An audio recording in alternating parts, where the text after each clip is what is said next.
Okay,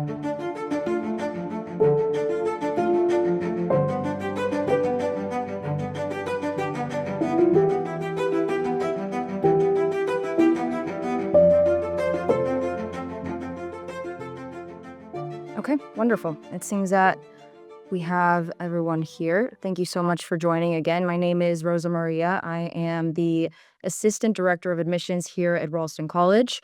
I graduated last year and was fortunate enough to get a job here. So now I am working to help recruit the next class of students. I Savannah, well, for all of those of you that don't know, Ralston College is located in Savannah, Georgia. We have a 1-year master's in the humanities. We start off with 2 wonderful months in Greece, and then we come back to finish off our year here in Savannah, where we focus more on the philosophical and literature side, as well as continuing our study of ancient and modern Greek. And for today, we are currently in the middle of our admission cycle, and our priority deadline is coming up soon. So I would like to invite you all of you who are considering applying, to do so. We have wonderful, fully funded opportunities available. So this is really the moment to take advantage of that. This virtual open house really is designed to allow you to take a peek into what our classrooms look like. And we're really excited to be able to share this with you. So this virtual open house will be recorded so that we can share it with future potential students. None of your names or images will be shared, so no worries. There is complete privacy there. And a quick note on housekeeping before we begin. Connor is a fellow of the college, and he's going to be giving a brief introduction of Dr. Butterfield. And after that, Dr. Butterfield will give us a wonderful lecture of 25 to 30 minutes. And to close off, we will have a 15-minute Q&A session, and you are more than welcome to submit all of your questions throughout the lecture, and we will address them all at the very end. So thank you very much again for joining, and Connor, I'll pass it off to you. Thank you, Rosa Maria. Like she just said, my name is Connor. I'm a fellow with the college this year. I graduated in May with the 1-year master's in humanities from Ralston with Rosa Maria as my classmate. And so I just want to introduce our speaker for the evening. Dr. Butterfield is the provost of Ralston College, and he's also professor of Latin.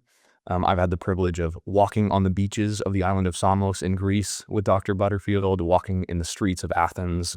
And then I'm also very lucky to, this year, as a fellow, I'm pursuing a research project in Stoicism and mental health.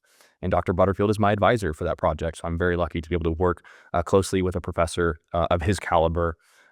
He's a very well-renowned Latinist and scholar of the Aeneid, of Lucretius, of a vast breadth of subjects. He's a very lucid speaker. And so I'm very excited to be able to introduce him to all of you tonight, to be able to share that with all of you. And so I'm very excited to hear what he has to say about the Aeneid. We have been reading the Aeneid this week in class as part of the 1-year master's in the humanities. And Dr. Butterfield is here to share with you a bit of what goes on in the classroom and the topics that we have been discussing within the walls of Ralston College with all of you tonight. So with that, I will turn it over to Dr. Butterfield. Thank you, Connor. Thank you, Rosa Maria. And thank you to each and every one of you who've taken time in your busy days to join us this evening. I have such an exciting topic to discuss, Virgil's Aeneid. We don't have time to read that poem right now. It's 10,000 lines long, covers 12 books. What I hope to do over the next 25-30 minutes is set out some of the challenges which Virgil faced as a poet, and to suggest ways in which they reveal complexities and profundities to this remarkable poem. So I'd like you to put yourself in the following scenario. The year is 735 after the foundation of Rome. That's a year that future historians will call 19 BC. The good news is you are the greatest poet in the Latin language. What's more, you've just spent a decade writing what is now widely recognized as the greatest poem in the Latin language. But there's bad news. You are violently ill and you're on the verge of dying. There's more bad news. You have decided that this poem, as yet unpublished but nearly finished, should be destroyed, thrown on the flames. You're simply not ready to release it to the world. But there's further bad news. The the man who commissioned this project and has been paying for you to work on it for a decade, is the most powerful man in the world.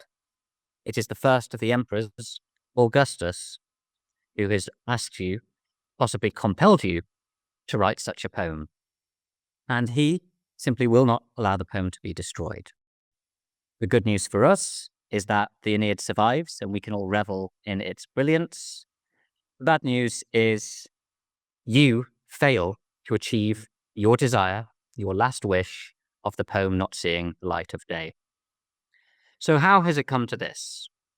We need to look back 10 years from 19 BC to the early 20s BC, 3029 BC. Emperor Augustus has spent the last 12 years fighting his foes around Europe, and he's just defeated Mark Antony and Cleopatra, both of whom felt compelled to commit suicide, and therefore Emperor Augustus has become the sole emperor of the Roman world. Julius Caesar may be a name you know. Augustus is the adoptive son of Julius Caesar, but Julius Caesar has been violently killed in an earlier year. So here is Augustus, and he has asked you, the most famous poet in the Roman world, to take on a project. And this is not a low-stakes project. In fact, the stakes couldn't be higher. The commission requested of you is not just to write a poem of the highest caliber, it's to write a poem that will do for the Romans what the Homeric epic, the Iliad, has done for the Greeks. That is to say, to be the central poem in the very social, cultural, and moral fabric of the Roman world. What's more, that poem needs to rival the Iliad in its power and in its beauty. But the challenges continue. This is not a merely cultural or literary project, it's explicitly political. Augustus needs this poem because he needs a major work of literature to shore up his new political project. What is that project? On the one hand, it's to claim that the Republic has been restored, that liberty has returned, and that Rome is finally, after years of civil war, peace. But it's more than that. Augustus, as the adopted successor of Julius Caesar, needs to be different from the other men and women around him. Caesar, let it be known that his mother, or rather his maternal ancestor way back, was not a famous mortal, but was Venus, the Greek Aphrodite, the goddess of beauty, of love, and of sex. Julius Caesar and therefore Augustus regard themselves as of partly divine stock. So this poem must also set up that lineage in a way that seems credible and cogent. Furthermore, it's still an unstable time. Although Augustus is indeed the most powerful man in the world, he doesn't know what the next few years and decades are going to bring, and he may find himself stabbed in the center of Rome, just like his adoptive father, Julius Caesar. So the poem needs to persuade fellow Romans that the present place they have got to is one that they should celebrate and not fear. You are the person asked to do this, and your poetic career to date has not been in writing epics about the Romans. Instead, you've written 2 collections of poetry. One first brought you fame, and that was songs sung between shepherds in a Greek pastoral bucolic landscape, and they were singing about all sorts of things, but especially love and what life is about. You said in that poem, omnia vincit amor. Love conquers everything. On the back of that, people close to Augustus encouraged you to write a second poem. This was of a very different nature. It was 4 books, ultimately about farming, and the farmer is the most noble figure in the Roman mind. But despite, on the face of it, looking as though it's a poem about how to farm, it's really a poem about how to be a Roman, what it means to commit to the project of the Roman lifestyle, And in this poem, you decide to say, labor omnia vincit improbus. Bloody hard work conquers everything. You have to toil, and it's hard, but you will live a good Roman life if you do that. And the success of that poem, which you've just read to Augustus at his request, lands you with the mega project, the writing of a new national epic. Now, that poem is easier said than done, because if we ask someone on the street who founded Rome, they may well say Romulus, the brother of Remus. And that's true, that was a Roman myth. They had even a date for it, 753 BC was when Rome was founded. But that's not the tale you're going to tell. You're not going to talk about that at all. Instead, your challenge is to write a poem about where Rome came from even before that, and to raise Rome up to the level of Homer and the Homeric gods. You need to fit Rome into the story of the Iliad. As you know, the Iliad is a poem about the fall of Troy, with Greeks fighting that Trojan city and being victorious. How can Rome come from that? One possibility would be to tell yourself that the Romans are ultimately Greeks. They became Romans, maybe they think they're better than the Greeks, but they're ultimately descendants of those Greek victors. Unfortunately, you can't tell that tale. No Roman believes that. No Roman wants to believe that. For the first 500 years of Rome, it is a very anti-Hellenic, anti-Greek culture. So you don't want to be a Greek. That means if you're going to be part of the fallout of Troy, you've got to be a loser. You've got to be a Trojan. And the myth that already existed, albeit it was minor compared to Romulus and Remus, was that the Trojan prince Aeneas, who doesn't die in Homer's Iliad, but survives and has to flee the fall of Troy after that epic ends, was deemed the original founder of the race that would become the Romans hundreds of years later. Okay, so there's the basic structure that's set in front of you. You've somehow got to describe how Aeneas came from Troy, came to Rome, and ultimately founded the people that will become the Romans. But there are further problems. For the Trojans to found the Romans, they need to come as men, and they need, either by peaceful truce or by bloody war, fight the locals. And the locals are Italians.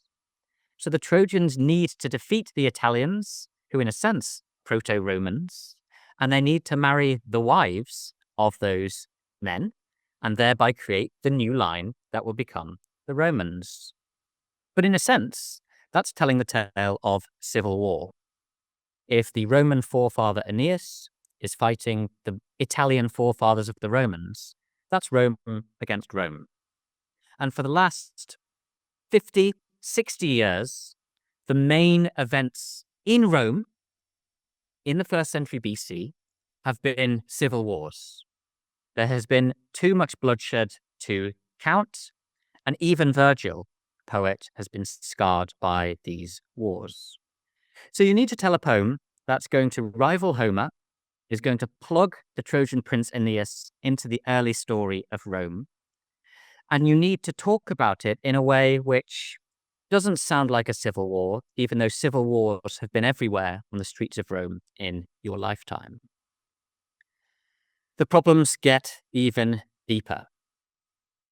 It is told in the tales already written that when Aeneas is traveling west from Troy and bouncing around the Mediterranean from coast to coast, shipwreck to shipwreck, he meets all sorts of figures. Just like Odysseus in his wanderings to get home to Ithaca, so too Aeneas had met all sorts of people. And one of those traditions has it that a storm caused Aeneas and his fellow men to land on the North African coast, on the south side of the Mediterranean. And they landed in Carthage. Carthage was one of the great cities of the 1st millennium BC. Didn't exist in the 2nd millennium BC because it was founded by Phoenicians later. And it didn't exist in the 1st millennium AD. Why? Because Rome destroyed Carthage down to the very last molecule. It was razed to the ground. So Carthage doesn't exist when Virgil writes, but Carthage has been a major nemesis in the back history of Rome. Why mention this figure who is queen of Carthage, named Dido? In most of the myths, as far as we can tell, Dido was just like Calypso or Circe in the world of Odysseus. Powerful queen, possibly with magical powers, from a distant and different land.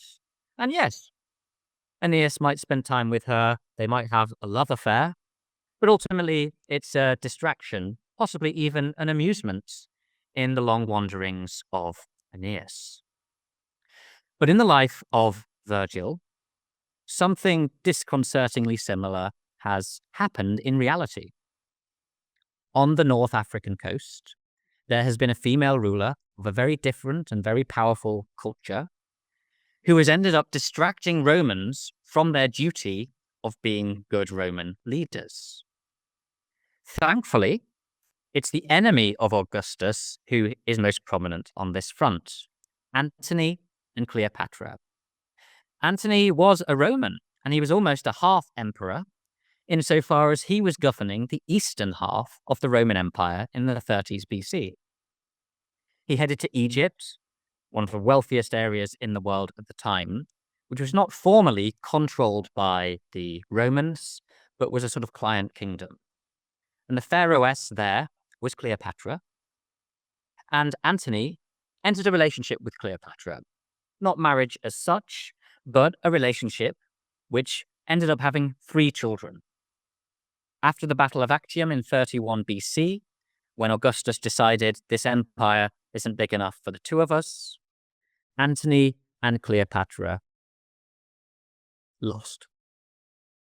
But there's a deeper problem. Those 3 children of Antony and Cleopatra had an older brother. That older brother was born of Cleopatra and of Julius Caesar.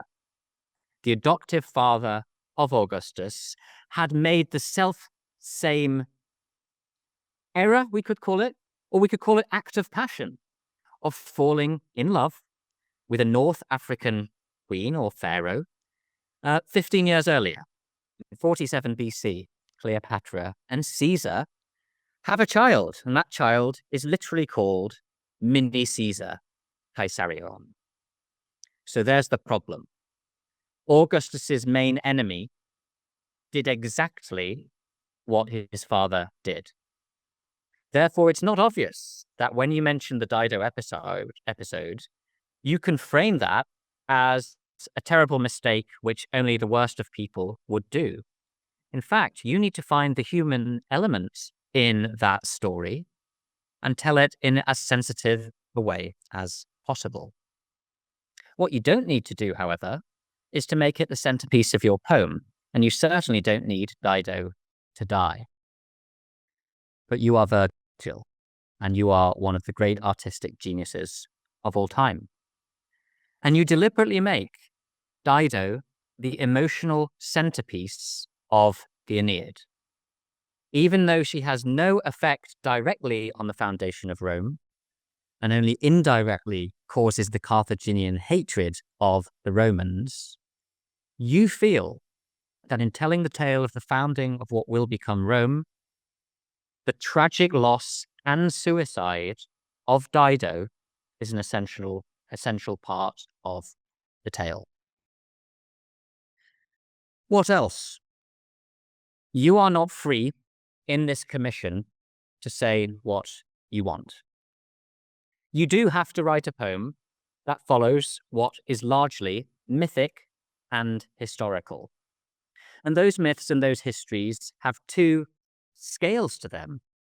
One is that in the Homeric tradition, you need to continue the tale that brings Aeneas to what will become Rome. You're trapped by the major elements of myth. But you're also trapped by the history that bridges your poem about the Aeneid with the present day in 19 BC. And that involves the emergence of what will become Rome. It involves the early monarchy days of the Roman project. It involves 500 years of the Republic, and it takes you to the present day when an emperor has started to emerge. And you cannot change that history. Furthermore, you don't have the power to change the current political landscape. Augustus is tyrant in the sense of being an effectively all-powerful ruler. To demonstrate this, he has killed many potential objectors, not just exiled them. He's banished people like you. Certain poets had to leave because they're not towing the line. And yet, you are Virgil, the genius. So it is possible, if you are careful, if you work slowly, writing only 1 or 2 lines a day, spend 10 years on the project, weave in elements which at first glance might not be visible, but are deeply implicated in your text. It's possible to do more than the simple matter of telling a narrative involving gods and men, which takes Aeneas from Troy to Rome. You can do a lot more, but it will take skill of remarkable depth and profundity. What you are going to seek to do is to frame Aeneas at distance as though he's a proto-Augustus figure, with all of the virtues that Augustus asks his fellow Romans to celebrate. But you are going to write him in such a way that there are deep ambiguities about him as a man. But these ambiguities have to be subtle. You can't straightforwardly critique this founding father figure of the Roman world, just as you couldn't explicitly call out the moral and political failings of Augustus. You have to be subtle. And the reason the Aeneid is such a powerful, such a compelling, such a beautiful poem, haunting poem, is that Virgil knows exactly what he is doing and exactly what questions he is silently posing. So, to take a case in point, Aeneas and love. To the younger Virgil, love conquered all. Possibly he was an Epicurean at the time, and the Epicureans believed that the pleasure that you have in this one life is as good as it gets. It seems as though Virgil moved away from Epicureanism, which he did study actively as a younger man.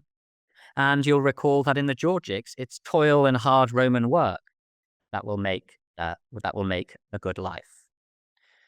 So if we ask ourselves, in the Aeneid, where is love and where is toil? Toil is clear. It is hard work for Aeneas to achieve his mission. He, in fact, doesn't know exactly what he's meant to be doing. Virgil could have written that Jupiter or his mother Venus came down to Earth and told him exactly what to do, and he did it. He could have simply been following orders. But Virgil deliberately makes ambiguous and awkward what Aeneas knows about his project. Just to give a couple of cases in point, only in book 6, halfway through this 12-book poem, is Aeneas shown what's at stake. He has to go to the underworld to do that. And just as Dante is led by Virgil in his underworld, Aeneas is led by the prophetic Sibyl, a female priestess who can predict the future. And she literally takes him through hell to a place called the Fields of Blessed, the Fortunata Nemora. And there he is shown by his dead father Anchises, the future ghosts who will emerge up into the world and be the great Romans of the future. And Aeneas is amazed, not just because he sees what the glories of Rome will be like, but these are his descendants. These are the people, generation after generation after generation, that will look back to him as their founding ancestor of the Roman line. And it's a highlights reel that goes right up to the present day. Augustus and his hoped-for successor are the climax. But what Virgil does next is one of the great puzzles of the poem. It's a puzzle that does not yet have a good answer. After Aeneas has seen what it's all about, has seen what he gets for Roman glory, if he can just get to the place and found that city, is taken from him. When he leaves the underworld, come back into the upper realm and fight against the local Italians, Virgil describes him as leaving not through one gate, but another. One of these gates is the gate of ivory, the other is the gate of horn. And this distinction goes all the way back to Homer.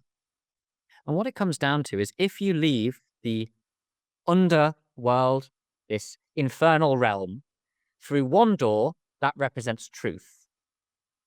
But the other gate represents what are called falsa insomnia, false dreams, delusions that are not real.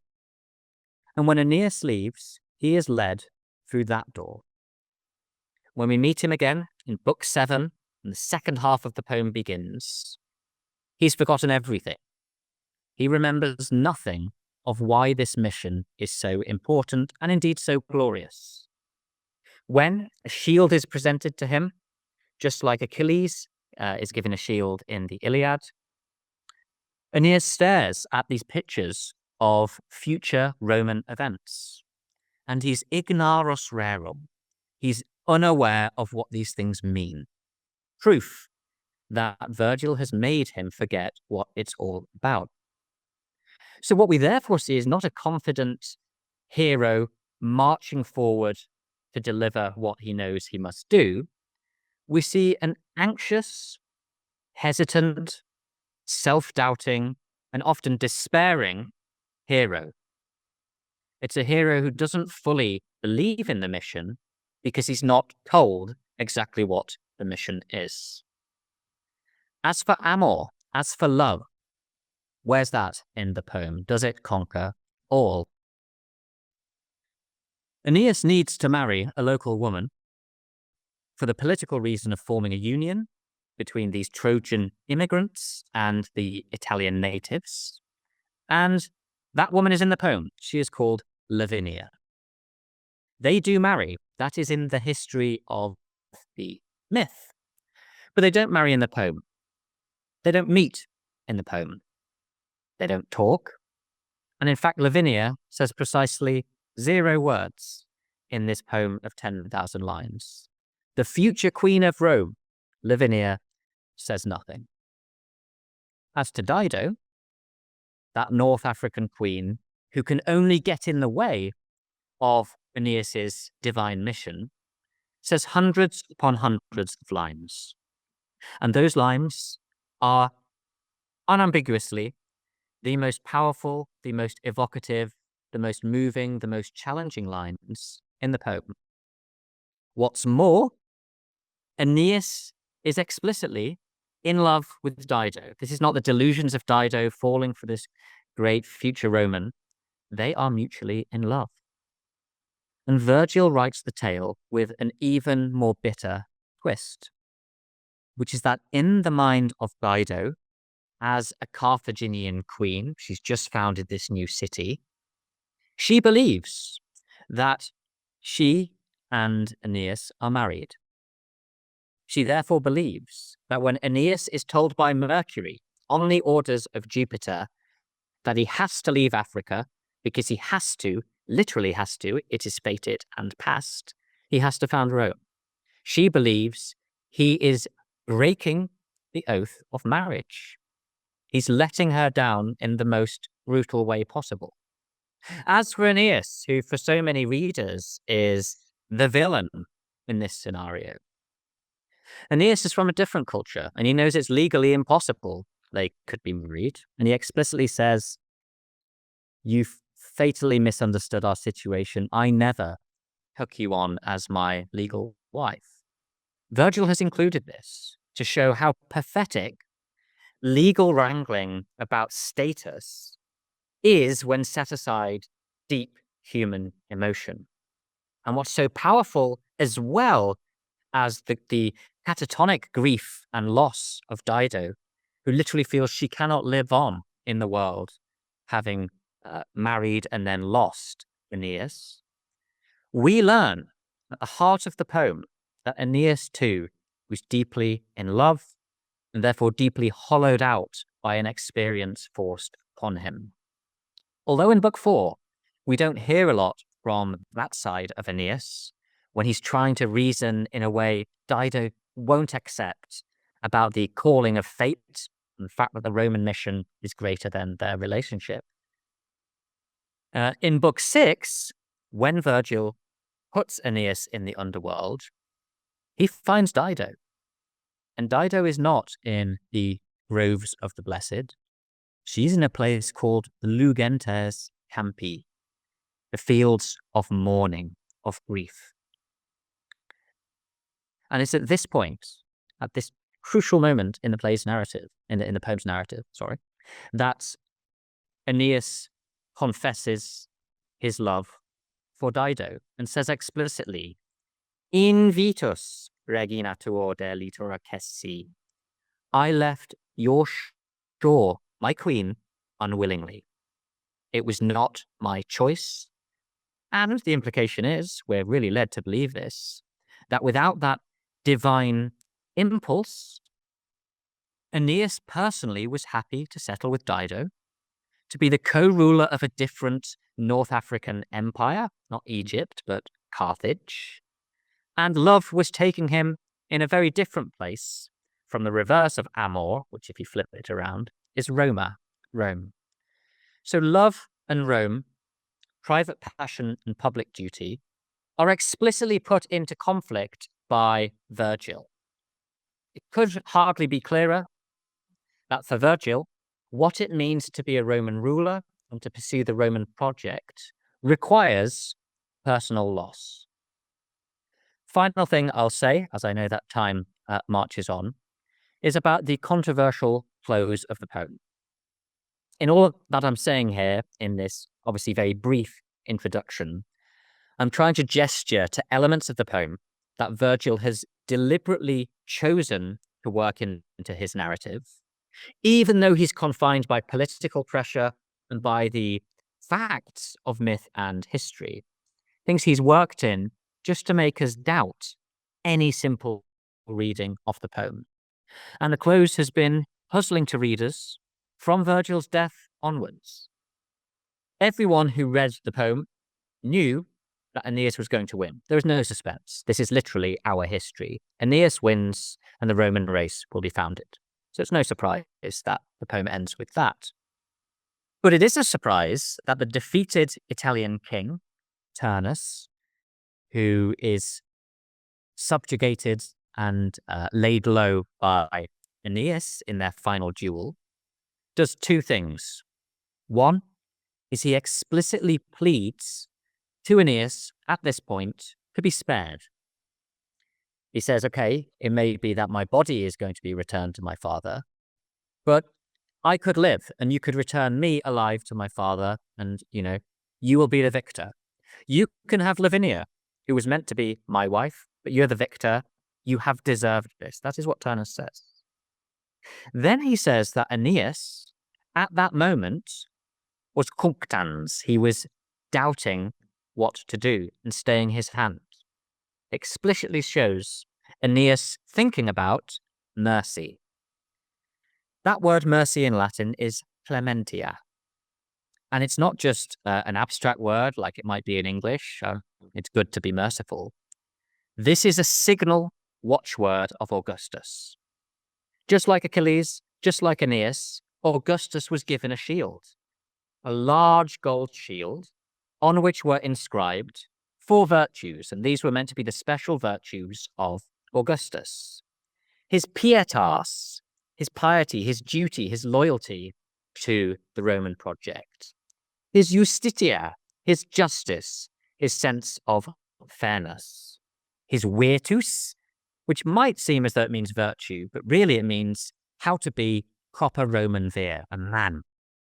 But there was a 4th word, and that was clementia. Augustus was celebrated, however artificially, in a public ceremony because he is Mr. Merciful. Aeneas could have let Turnus go. He could have sent him into exile. He could have killed him, weighing up the political necessity of doing that. All of those would be fine. The only thing that wouldn't be fine in terms of how Aeneas is portrayed is to make the killing of Turnus at this point irrational, an act of passion, of frenzy, of emotion, rather than good political calculus. And it is stunning to read the closing lines of the poem, because Aeneas, as he's weighing up what to do, sees something. He sees the belt worn by a young warrior, actually from a place which becomes Rome, a place called Palanteum, and that belonged to a young warrior called Pallas. Aeneas was asked to look after Pallas in war, and he failed. Pallas dies. He's killed by the Italian enemy. And as Aeneas sees this reminder of a figure which to him was like a son, the red mist descends. He becomes terribilis ira, frightening in his wrath. He becomes acensus furiis, set on fire by the Furies. He is in a mode of utter frenzy. And he takes on the voice of Pallas and kills Turnus in not cold blood, but hot frenzy. That is how Virgil wants the poem to end. But there's one more sentence. And in that final sentence, Turnus, now killed, descends to the underworld as a shade. And the final adjective of the whole poem is indignata. That describes the deceased soul of Turnus and can mean indignant. He's angry. But what it actually means in its root, indignos, is undeserved, not appropriate, unworthy, not the act of a hero. And so in the very final line of the poem, as we have it, Turnus has been killed in a way which is alarming and unsettling and un-Augustan. What's more, Turnus, who has been a great hero for large parts of the poem, is explicitly described as feeling he has not been treated with an act of mercy or indeed of justice. So the poem's close is unsettling. It's awkward. It's difficult. And what's so exciting, as I now must round off my introductory session, what's so exciting about reading the Aeneid is seeing all of these elements in tension. And they're worked together with such skill that literally for 2,000 years of people reading this poem, and there isn't a day in the last 2,000 years where people had not read this poem, all the way through that 2 millennia, almost everyone saw the poem as straightforward praise to Aeneas and the Roman project, uncomplicated. However, in the last century, especially since World War II and the shocks that world wars brought to the world, deeper and more awkward voices in the text have been found. And this isn't some newfangled, fashionable thing that people are making up. It's that people have read the poem with yet greater care and sensitivity to the awkwardnesses in this great undertaking that Virgil literally had to do. It was a poem he could not refuse, even if he hoped, apparently, that it be destroyed rather than read when he died. So I'll stop there, but I am extremely happy, of course, to talk wherever questions lead. So please put any in the Q&A if you have any. We have a comment, which is interesting, and it leads into a question. So I'll read it out if I may. The comment says, the Aeneid that Virgil has created is a self-aware poem that is triumphantly patriotic without being simplistic, telling the reader that it's good that we're here. I agree with that. I do agree that Virgil deeply loves Rome. The difficulty is whether the early days of Augustus's empire is the best form for Rome. The comment continues, given the similarities of the Rome of Virgil's day to our contemporary American socio-cultural and political landscape, how could a careful reading of Virgil inform us, the readers, to do the same, particularly if we are creators and artists? With the 250-year anniversary of America, these questions seem particularly important. How to do this while remaining one creating art for their own time and not another. It ends by saying, I think of the image in the poem and in the paintings it inspired of Aeneas fleeing burning Troy with his father on his back, an image of culture. Thank you for all of that, Daniel. That's an extremely interesting set of ideas. Certainly, a poem that is going to claim the status of a national epic, which with the Aeneid achieved almost instantly. Almost instantly, it was spoken of in those terms. It entered the schoolroom. People literally learned Latin from it within a matter of years. If that's going to happen, it has to resonate as true. And it has to come from cultural wellspring of feelings and ideas and ideals, which deep down, maybe even in a non-verbal sense, fellow people of that nation sense to be true. Is there a national epic poem of America? If there is, I don't know one. But what I do feel is fortunate about America, which I'm thrilled to be in as I speak to you also in Savannah. America is fortunate to have a very well-developed sense of self. Just as you say, the Aeneid is self-aware, the American project is self-aware. And I really do look forward to the celebrations that your quarter century, severing yourself from my home country of England, allows you to have. There is a deep commitment to liberty, to the place of law in allowing that liberty to thrive.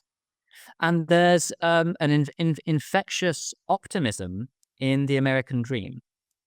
The dream that whoever you are and whatever your background, if you're given the chance to flourish, you could flourish in whatever way works for you.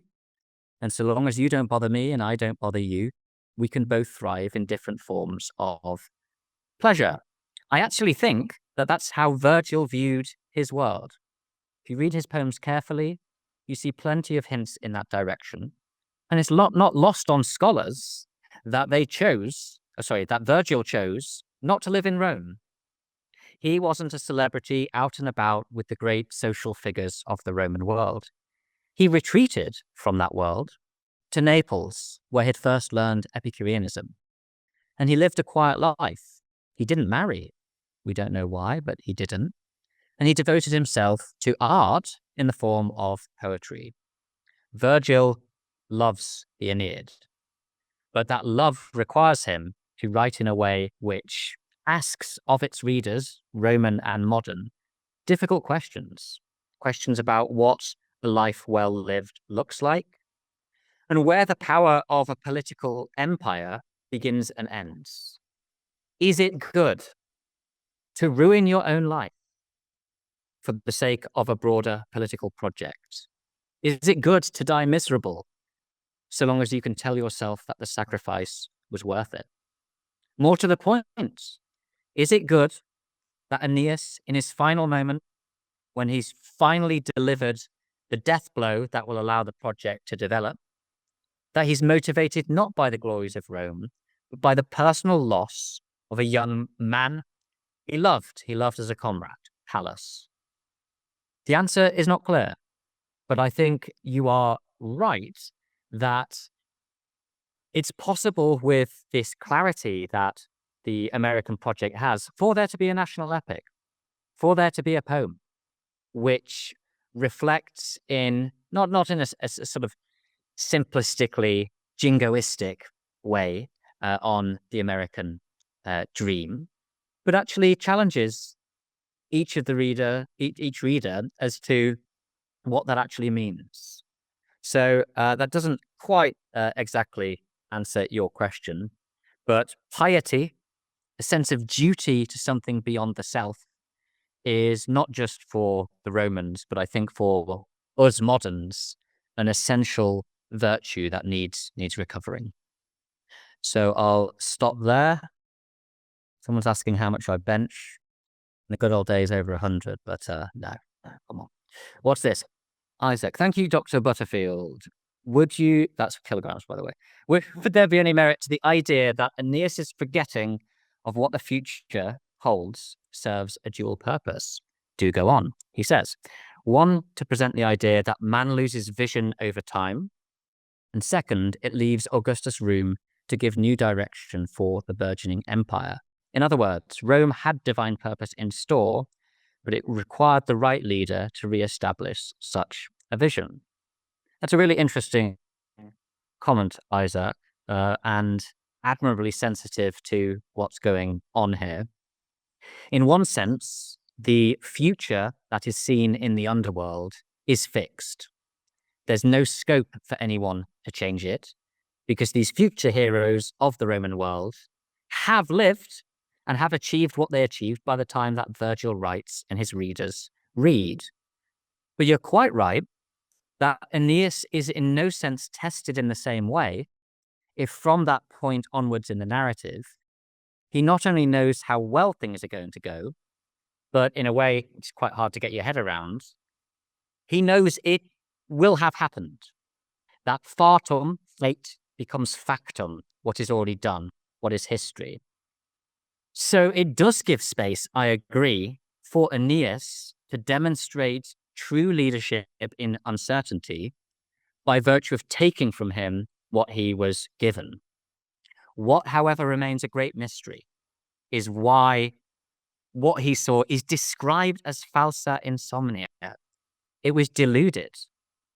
It's not hard to take a further step from that and see this as a Virgilian critique on the stories that Augustus is telling contemporary Rome about its history.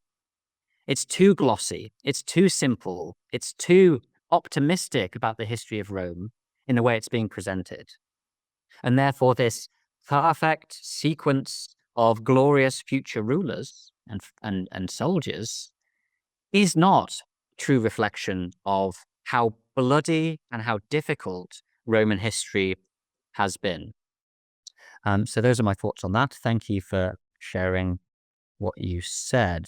Question from Adriana. Why is it that the poem was read in favor of Aeneas so long and only now questioned? Good question. Because, as I really have tried to put across to you, there is no one alive now who thinks that the poem is unambiguously and straightforwardly pro-Aeneas. However, it is a beautiful poem which explicitly celebrates the glories of Augustus. It celebrates that Jupiter has given imperium sine fine, is what he says, empire without end. And that's temporal end. There's no time when the eternal city of Rome will collapse. And spatial limits. At this time, through Caesar, Augustus, and his successors, the Roman Empire is getting bigger and bigger. It spans 2 million miles squared soon enough, and tens of millions of people. So that is the divine message given by Jupiter as head of the gods. So if glanced at, the poem really does seem to be straightforwardly a celebration of where Rome has got to. I think things that were less obvious to early readers were that Dido's portrayal is very different from how it needed to be. There is no similar heartache with Calypso or Circe in the Odyssey. And as I've said, there is no fixed account that Dido needs to commit suicide and this end in tragedy. That was taken, I think, by too many readers as a given, that this is simply the myth, but it's a Virgilian choice. And the more you reflect on that, and the more agency and space you give to women reflecting on the fate of the cruel outcome of fate, the more you see that Virgil is trying to flag up to us as best he can within the confines that there are tragic downsides to simply following the manifest destiny of the Roman mission. One other little thing which is striking to me as a reader, and I find deeply moving, is that in Book 9, which is the only book where Aeneas is not part of the action, there's a mini epic in which two warriors, the young man Euryalus and his older colleague Nisus, fight together. And they fight in the night and things go wrong. Nisus sees Euryalus be killed, his young comrade, and Nisus throws himself into battle knowing that he will die as well. And the two men are killed, and it's a tragedy. But at that point, Virgil, as a poet, says some lines which come out of nowhere.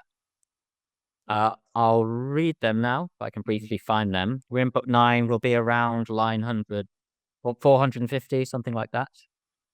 And as they are dead, these two brave or foolish Trojans who have been slaughtered by the enemy, he suddenly bursts into the text and says at line 446, he says, Fortunati ambor. How fortunate were both of those two? He continues, Si quid mea carmina possunt nulla diesum quem memory was eximet aevor. If my poetry, me, Virgil, can achieve anything, no day will ever remove the memory of you two recently deceased men from the memory of time. This is the most emotional Virgil gets in the whole poem. And what's he celebrating? He's celebrating not death, but the complete self-sacrifice for love, for piety, for whatever it may be, of one man for another. And that is what suddenly motivates Virgil to open up his own heart. Complete, unquestioning sacrifice, not for a project, not for a political campaign, such as even the founding of Rome, but for complete devotion to someone killed before his time and before his prime. Again, if that's just read casually, you don't think much of it. But if you step back and reflect why this is the moment where Virgil cares most, it actually makes you see that the Roman project thrown upon him as a commission is not where his truest passions lie. That's a bit of an indirect answer, Adriana, but people weren't reading carefully enough. And obviously certain cultural attitudes put Dido as the bad guy or the bad girl for a long time. She was an uncontrollable woman, didn't understand that you've got to follow fate, and she was just hysterical. That was a dominant reading for much of the last 2 millennia. Andrew mentions that the Columbiad was an early attempt at a national epic. That's very good. There are lots of 15th and 16th century poems, especially in Latin, which try to frame the discovery of the new Americas by those in the West as scope for a new national epic. And they have the Aeneid consciously in their minds.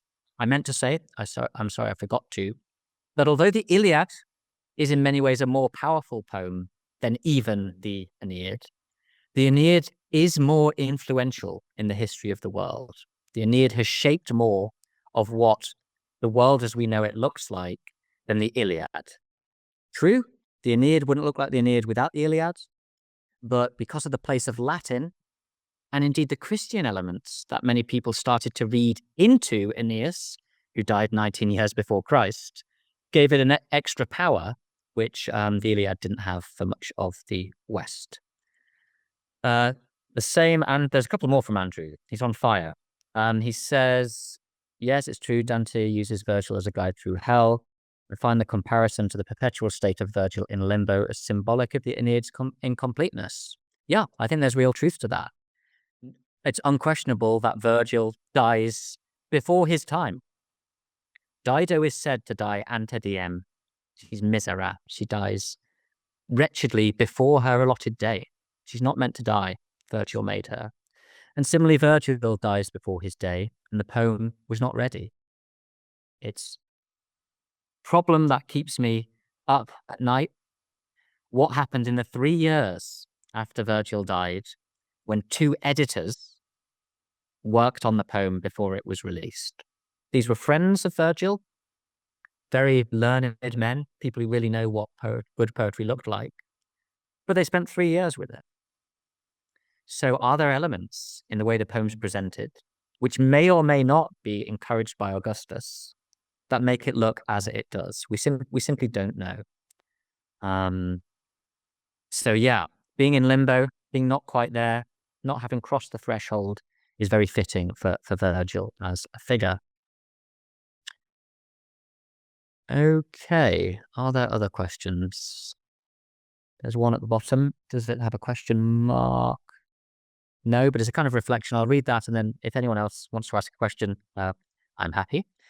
Alexander says, your reflection on Virgil's agency to choose tragedy reminds me of a comment given by Richard Rowland. In the pre-Christian world, tragedy was almost a given. Hope of a redemptive future was not a given. Oedipus, for example, was given no possibility for redemption. There was no magic that could change his fate. You're exactly right.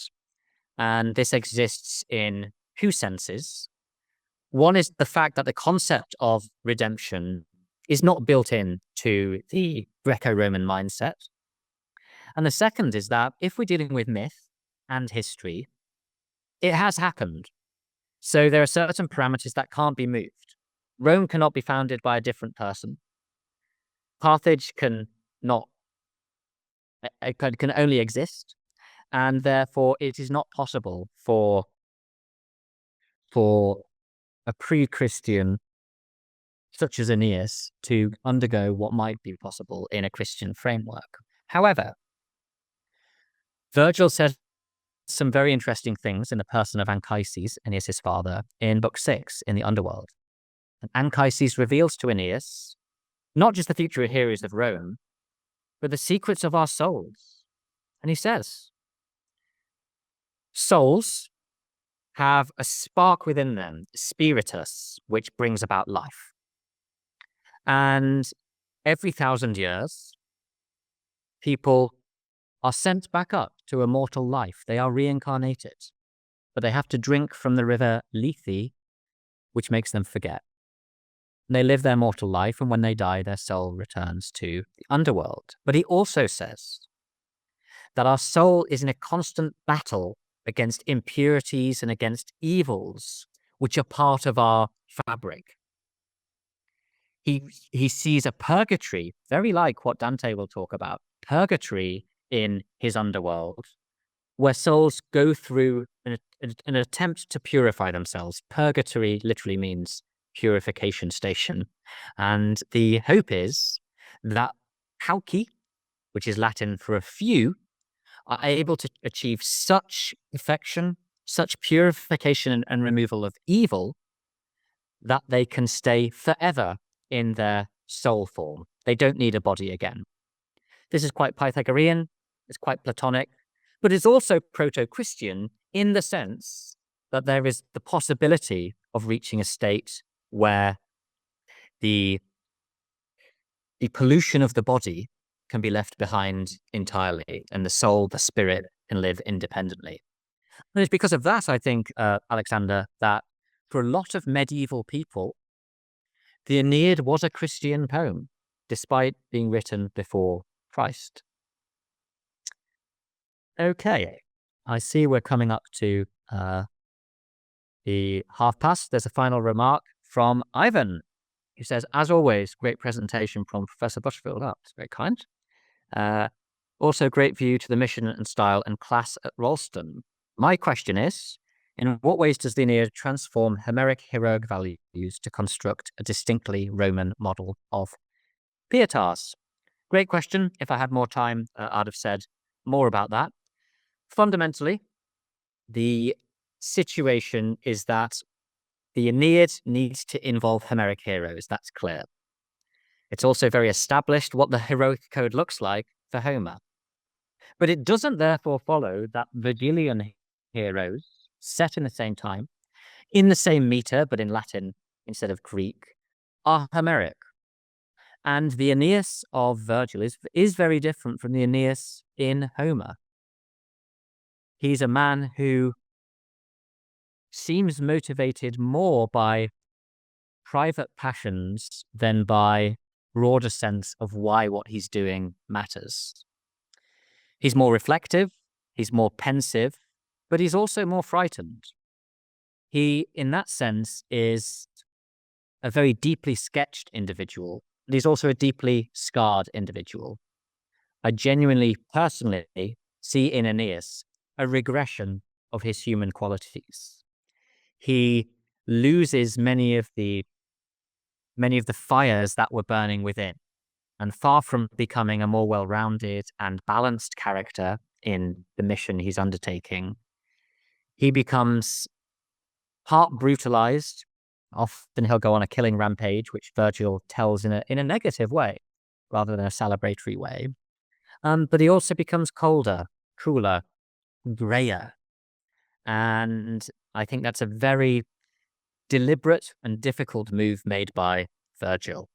If you commit yourself only to acting in the name of the Roman mission, now the imperial mission, you will lose something deep inside. And that may be just as great tragedy as the glory is of helping found the eternal city of Rome. Okay, good to see your name, Ivan. Thanks for that. John. Hello, John. So for this upcoming year, are you teaching? Yes, I will be teaching some things. We arrange things as they go, as you can imagine. There are always moving parts, but I would hope to be teaching in Greece, teaching about Greek history, Greek philosophy, speaking Greek and Latin. So yeah, I'm up for that. Am I teaching remotely? No. Okay, doesn't believe I can bet you 100K, but there we go. Andrew's back. Virgil's sixth eclogue lends the Christian idea as well. Yeah, fourth eclogue, I think. The messianic eclogue is often read as hinting at becoming not of a future Roman ruler, but of Christ. Even though it's anachronistic, it was read that way. And Virgil was taken to be a Christian mystic by many. Okay, I think that is what we have. Thank you to all who contributed. Always good fun. And I'd just like to reiterate, if this is the last words that are said, that we are very open to hearing from all of you, wherever you are in the world. If you want to take time out of your life and to join a program which will leave you in a different place from where you started and will challenge you because it's hard, but it will also bring you a sense of deep intellectual joy, then Ralston was literally founded to do that. We have, as Rosa Maria says, full scholarships for those who are deemed strongest in the field. Apply by 18th December. You don't have to send in a lot. And we, all of us, are thrilled about the prospect of seeing you in person, perhaps, in the future. Okay, so I'll leave it there. Thanks to you all, and all the best for the weekend that lies ahead.